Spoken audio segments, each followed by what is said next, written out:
We believe health is the foundation that unlocks freedom. The freedom to live fully, to be an asset and not a burden, and to chase what truly matters. Through daily practices and proven frameworks, we are here to help you build deep health, find lasting peace, and live with your heart on fire. Welcome to the chase. Hello, welcome back to the show. Hello, Ben. How the heck are you? I'm doing great, Patrick. Good to see you again. We are going to continue a ongoing conversation we've had. We actually started it last July with an episode called 3 hours a week to get into the best shape of your life. We've had a series of these conversations sort of building upon that first one. And that's what we're going to do again today. Just as a quick reminder, and I definitely recommend you go back, listen to that episode 3 hours a week to get in the best shape of your life, because that'll give you all the context. But today we're going to take that conversation and say, okay, let's create some avatars out there. And let's say there's folks out there saying, okay, I got this framework. I got this 3 hours a week to get in the best shape of my life. I'm doing it. I'm consistent at it. But now this is changing. So we're going to talk through how to tweak that framework for things like training for Hyrox or marathon or Ironman, a focus on weight loss or performing well across the CrossFit Games. And so I just want to kind of have us imagine you've got somebody who's like, okay, done. I've been doing that. I'm consistent at that. What do I do now that I'm aiming for this or chasing this? So that's what we're going to do today. We've got 6 different scenarios or 6 different avatars that we're going to walk through how you would suggest they tweak their programming for something beyond just I just want to be generally fit and healthy. Before we get into it, and we're going to jump into Hyrox first. Before we get into it, can you give us the quick 1 or 2 minute rundown of what does this framework look like on a weekly basis, or perhaps even a longer view than that? What do we mean when we say this three hours a week to get in the best shape of your life? What does that look like? Yeah, it's a really simple training prescription, and we took that really simple prescription and made 6 hours of shows around it. So yeah, let's take something simple and make it really complex. But the simple prescription, this is to get the best shape of your life. 30 minutes a day, 5 days a week. Mm-hmm. If you want to do 6, do 6. Love it. But 5 or 6 days a week, 30 minutes a day. That should consist of 3 days a week of doing strength training, followed by a conditioning piece. Let's call it somewhere in that 10 to 15 minutes, involving the same movements. You have to warm it up again, of relatively higher intensity. I mean, more specifically, something that stretches your lactic threshold or your VO2 max. Let's just keep it there. 5, 6 days a week, 30 minutes per time. The first 15 minutes or so, 3 days a week, are going to be strength training. That's with the power lifts of squat, dead, bench. If you want to add weighted pull-up in there, love it, love it, love it.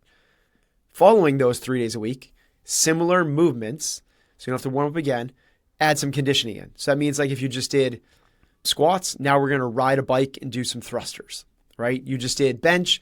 Now we're going to do some Cindy with some push-ups. Then what we also want to do is once a week, go long. Mm-hmm. Then once a week, that means like 30 minutes nonstop, 30-minute run, ideally. It's really what we're looking for. If you do that, meaning you're going 1 day a week, you're kind of doing this longer zone 2, 30 to 60 minutes, and then 5 days a week, or the other 4 or 5 days a week, you're mixing this strength with this higher intensity conditioning. And then once or twice another week, you're doing kind of that longer mixed modal conditioning. So just to break that down into like what a week might look like: Monday, Wednesday, Friday, power lift with similar movements and conditioning. Boom. Tuesday, Thursday, something like 20 to 30 minutes of more aerobic-based, not very muscularly straining. Mm-hmm. Once a week, probably a Saturday or a Sunday, go long. That's really it. That will give you everything you're looking for a complete training fitness program. Okay, so again, last July was when we put the original episode out. So go back if you want a lot more details than that. But let's just jump into how to tweak this framework for various end goals. And the first one I want to talk through is a Hyrox event. And so for folks who don't know what a Hyrox event is, and admittedly, I sort of know what it is, but I had to look it up to make sure I actually knew. So a Hyrox is a competition comprised of 8 workout stations broken up with a 1K run between each of those stations. And those 8 stations are a 1K ski erg, a 50-meter sled push, a 50-meter sled pull, 80 meters of burpee broad jumps, 1K row, 200-meter kettlebell farmer's carry, 100-meter sandbag lunge, and 100 reps of wall balls. And again, you do a 1K run in between each one of those stations. So I just want to lay that out there for folks who don't know specifically what a Hyrox is. How would you take this framework that you just laid out, and again, that we've laid out previously, and tweak it for this particular thing? Let's say I've got a Hyrox event. I signed up for my first one in 3 months. What do I do to modify my training so that I'm ready for it? Okay, from a training principle standpoint, there's going to be 2 training principles that we need to take in consideration when we talk about all of these. And they are the SAID principle, SAID, which is specific adaptation to imposed demands, which means if you want to excel at something, you need to train that specific thing, right? It'd be if you want to be a really good hockey player, but you never put on skates, like you're probably, no matter how awesome your training in the gym is, you're probably not going to be that great of a skater. The other one is the overload principle, which means you want to make things in training more challenging than they are in the actual event. So the other way to say it is like continually place stress and demand upon yourself so you continue to adapt and evolve. So how would we do that for, and again, those 2 will carry throughout all of these answers. For a Hyrox, the specific adaptation to the imposed demands, what you'll do is whenever you're doing the conditioning pieces, you want to use the movements that they test as the training. So nothing changes. You're still going to do your strength training. You're still going to do your 15-minute pieces on Monday, Wednesday, Friday. You're still going to do your 30-minute pieces on Tuesday and Thursday. And then on Saturday or Sunday is where you will actually do like a big one, because this event takes somewhere around an hour and 15 minutes. So it doesn't mean you got to train an hour and 15 minutes every time, but you do want to get close to feeling that full thing. You don't have to do the whole thing. If you're training for a marathon, you don't have to run a marathon. But if you're running a marathon, you better get out there and run for a couple hours. It's not just like going out and running 5Ks over and over again and get you there. So for a Hyrox, we're going to add in rowing, skiing. We're going to add in hand over hand rope pulls and sled pushes. We're going to add in burpee broad jumps. We're going to add in wall balls. We're going to add in farmer's carries. And the way that the specifics of the way you do that, that's the art. Yep. The science part is the specific adaptation to those imposed demands. And you can go a little bit heavier with each item. You could do each item for a little bit longer to get the overload. You could go back and go through them multiple times. So meaning on a Monday, you might do something like row, burpee, box jump, row, burpee, box jump, row, burpee, box jump.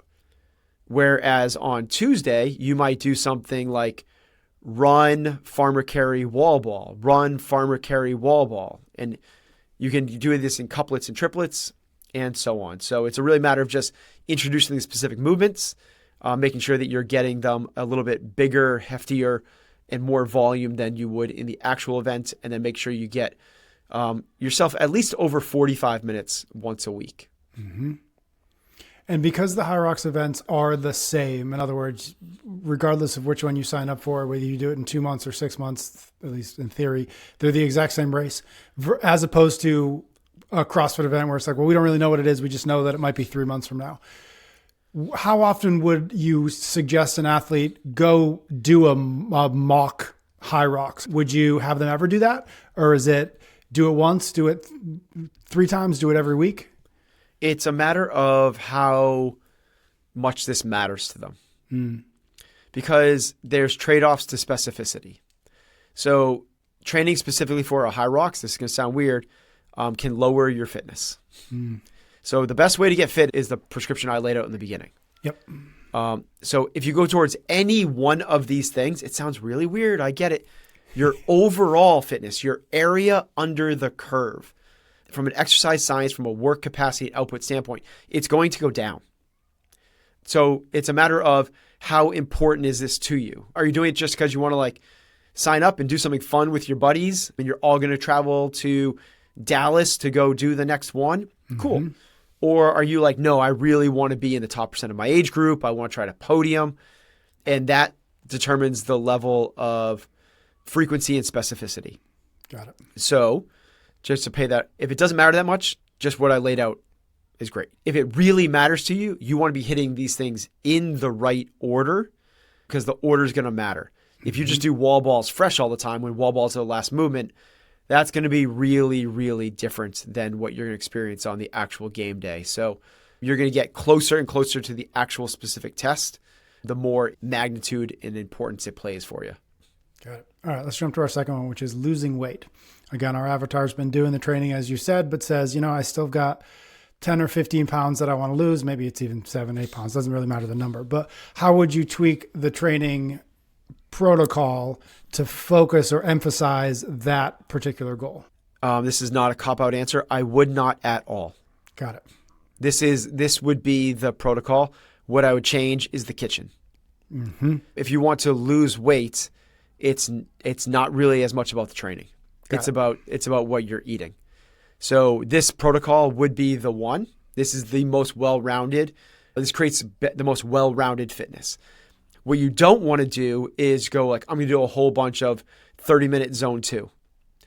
Because then you need muscle mass. Muscle mass like eats up calorie. It's like it's alive. Muscles are very bioactive. They're going to help you lose weight. What you also don't want to do is ignore cardio altogether, because you need some calorie burn while you're in there. And you don't want to go, I'm just going to go a bunch of low intensity, because you want the resting metabolic rate to go up outside of your training. So it's really, I wouldn't change the training at all. What I would do is get into a calorie deficit, period. Like full stop.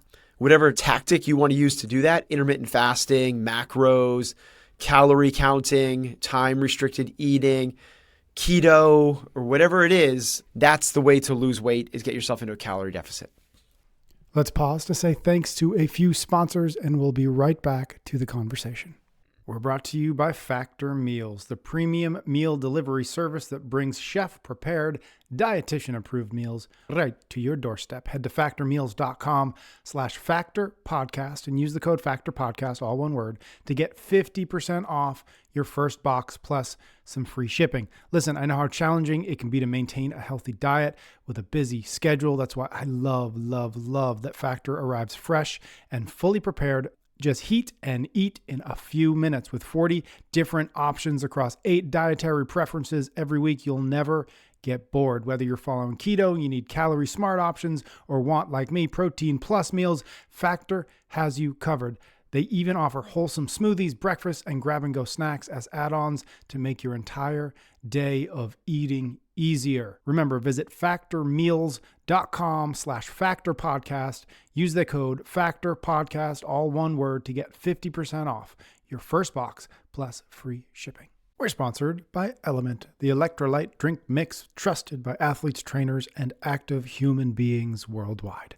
Check out drinkelement.com/excellence to get your free sample pack with any of your orders. When you're pushing your limits, whether in the gym, on the trail, or during the workday, proper hydration is crucial.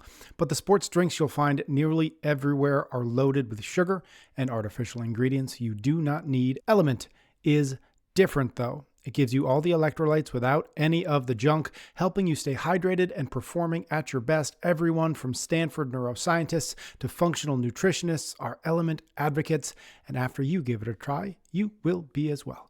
Get your free Element sample pack at drinkelement.com/excellence with any purchase. It's a great way to try all of their flavors or share them with a salty friend. Again, drinkelement.com/excellence.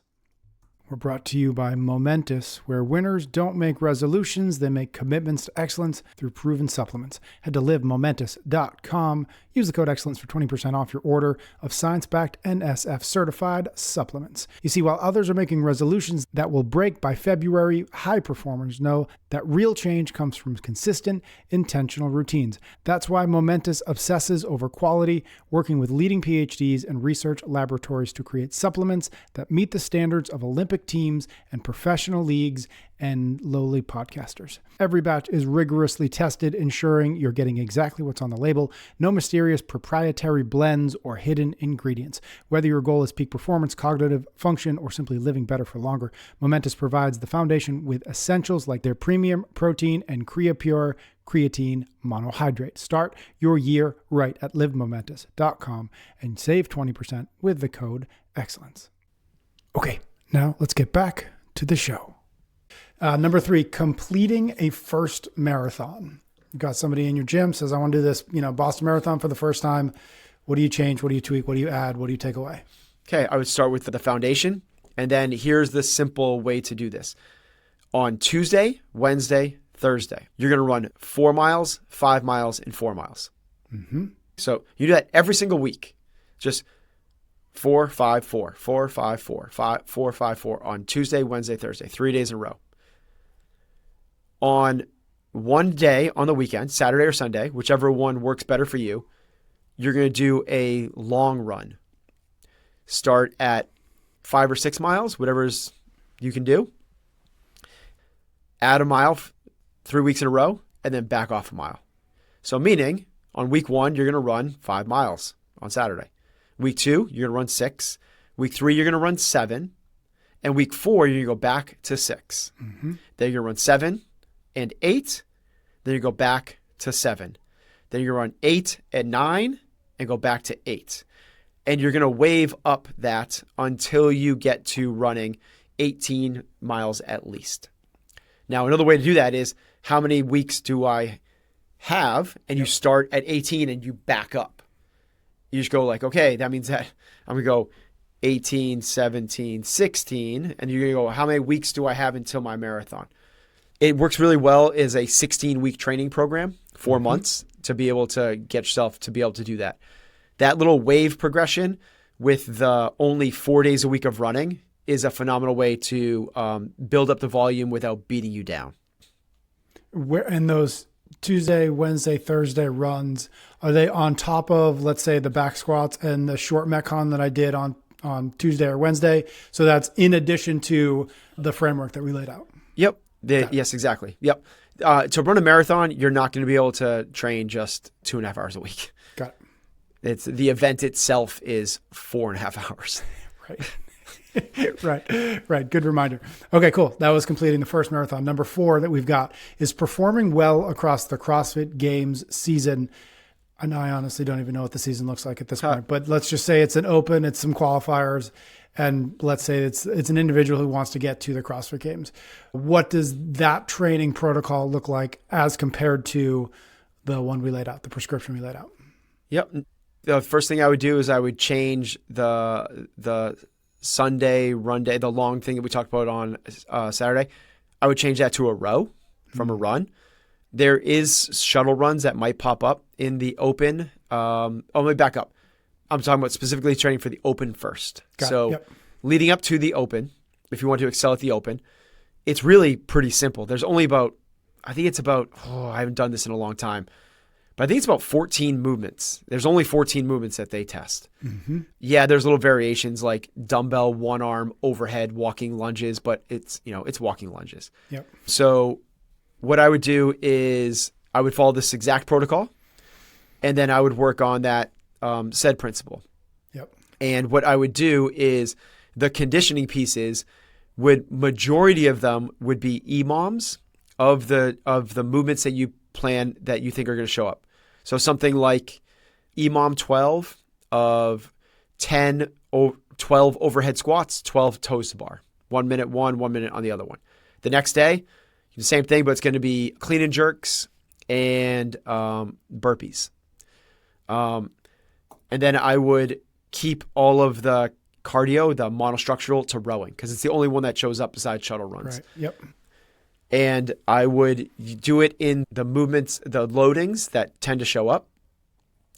So that's like the 95-65 and the 135-95. And you're really, really good at cycling. Really, really good at just resisting fatigue. So really, really good at just the overexposure, exposure. That's why those EMOMs work really, really well. From there, one of those days that we normally do as a longer, kind of lighter cardio day, I would turn that into like an EMOM 40 of 4 different movements, 10 rounds over 4 different movements that you think are going to show up in the sport. From there, as you move past the open, you involve more movements that are going to show up in quarter or semifinals. So things in the quarterfinals are like rope climbs, GHDs, burpee box jumps, handstand walking. And then as you get towards the semifinals or regionals or whatever they're calling it, then you're going to add in the things that happen outside of affiliate, like sandbags, heavy odd objects, like a yoke or something like that. But the idea is, in the beginning, it's about getting stronger, cycling some barbells and getting good at some of the fundamental skills. And then the skill level just kind of rises as you go up, and the load goes up a little bit with it. What about the overall volume of training? So if we're starting from a spot of 3.5 hours of training a week, as we go beyond, and maybe the question is that sufficient for the open, knowing that you want to move on? Or where does that volume need to ratchet up, assuming you want to get to a qualifying event or beyond that? If you're trying to get to a quarterfinals, that's sufficient. If you want to get to regionals, it's going to have to bump up a little bit more than that, just because there's going to be days where you do 2 events in one day. Before that, there's really not. And then certainly when you get to the games, it's a massive volume play. Right. You have to be a volume athlete. And the best athletes at the games are volume athletes, and they always have been. Got it. So that means multiple sessions in a day. I think that's outside the scope of like this conversation. Yeah, totally. That's a whole separate framework. Right. Cool. Let's do a little blast from your past. Completing an Ironman. Okay, this harkens a little bit to the marathon, but it's like times 3. Because a marathon takes 4 to 4.5 hours. Call it 3.5 to 4.5 hours. An Ironman takes somewhere between 10 and 17 hours. Yep. So we're not going to do this as well. We're not going to do this in 2.5 hours a week. So you just have to kind of understand that a lot of time goes up massively. For this, you are going to sacrifice some of your top end fitness. You're not going to do as much of the quote mixed modal traditional conditioning stuff that we like to do a lot of, because you don't have the availability to try to recover from that when you need to recover from sport specific stuff. In this case, it's going to really come down to how good of a swimmer are you first, because if you're not, it's a skill that you need to get good at. So you need to spend time in the pool. If you're a strong swimmer, meaning that you could complete that swim in under an hour 10. I know that's obscure for people not listening, but people that are training for an Ironman should know what that means. If you can do the swim in under an hour and 10, you probably don't have to spend a ton of time in the pool, because again, it's only an hour and 10, hour and 5, hour and 15 minutes of your potentially 14-hour day. It's just a very small, the saying is you can't win it in the swim, but you certainly can lose it. So you just want to be good enough in the swim that it doesn't pre-fatigue you. Can you get through the swim without being really, really tired, essentially? And if you don't have the skill set, you're going to be tired. So you just got to be good. You got to get yourself good enough in the pool. Once you get yourself good enough in the pool, it ends up being just a lot of time on a bike and a lot of time running. A great way to do that is it really comes down to what most people do is on the weekends, they do a brick session where they'll do a big bike followed by a big run. And that's very, very sport specific. So something like a 40-mile bike, which would be like 2.5 hours on the bike, followed by a 30 to 40 minute run. So you're giving yourself that kind of like 2.5, 3.5 hours on those Saturdays. And that's a big bulk of that training. Mm-hmm. The other part is you're going to be on the bike for, 5, 6. The slow people are on the bike for 7 hours. So you got to just get comfortable on the bike so that you're not destroyed when you get to the marathon. Even if you have to run the marathon, if you're strong on the bike, you'll be okay. You got to really be good on a bike. Yep. I sort of made an assumption with this that a person would start with the framework that we laid out in terms of getting in the best shape of your life and then tweak it for the Ironman. But maybe it's a better question is, do you sort of would you recommend abandoning that you don't have framework? You don't have to abandon. I don't think you should abandon, but it's going to be morphed to the point where it might not be recognizable. Got it. Okay. You can still do some strength training. I think that you still should do some strength training 3 times 3 on Monday, Wednesday, Friday of squat, dead, bench. But you don't want to do so much that you have to recover extra from it. You're trying to stay strong, right? Same thing with the conditioning is you don't have to try to be able to do a sub 230 Fran, but you don't want to because you need to put the time on to getting better on biking and running. This is that specific adaptation stuff. Like you doing a 230 Fran is going to help you 0 with an Ironman. Yep. It's like zero. Moving it from like a 4 minute to a 230, it doesn't help you at all. Got it. But you being able to go out and run an 8-minute mile pace for a 5K to be able to extend that to a 10K is huge. Like that's massively different. Or you being able to hold 240 watts on a bike for 20 minutes versus holding it for 2 hours is game changing in an Ironman. So it's like those are the things that we want to get better at. Got it. Okay. Last one we've got is a little bit of a different one, I think, which is an athlete transitioning from, I take my training, I'm a very serious athlete, I'm a competitive athlete, say it's CrossFit or Hyrox or any of these other things. And now I want to ratchet it back and I just want to be fit for life. I just want to, as we talk about here, kick ass into my 90s.